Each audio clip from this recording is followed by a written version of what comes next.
And today we're testing the mounting system for General Washington's Revolutionary War Marquee, his sleeping and office tent.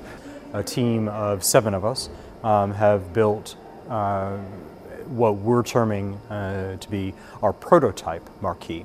The one that you see behind me currently is our test case.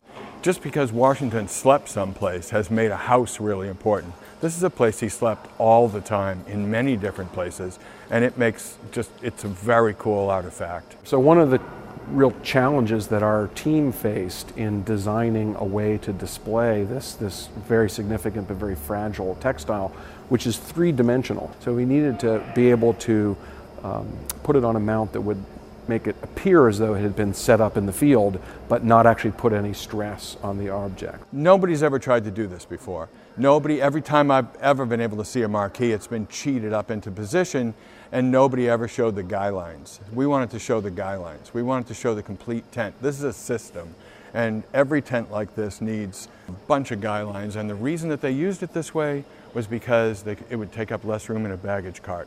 They didn't have to have perimeter poles all over the place, and it was really important that all the guy lines were there. So we needed something that would hold the entire roof up without putting any stress on it. The tent is under a lot of stress. When it was originally put up, there are 2 wooden poles and a ridge pole, and then the ropes are what pull it out and keep it taut. So we are making the substructure do all the work so that the aluminum is pulling the sub-tent to that structure, and the original tent is just laying on top and just being draped, just being held. It's like we're giving it a skeleton, and it's the skin.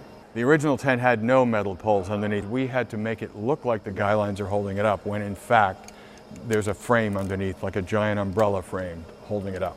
We're constantly returning to the original to compare our work to the artifact, to make certain that we are as near as we can be to it. This is where he slept, and this is where his office was, and this is where he made decisions.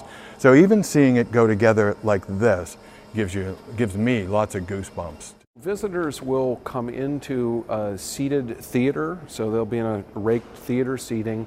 The tent will actually be concealed behind a retractable screen, so you'll sort of feel like you're going into a wonderful little movie theater.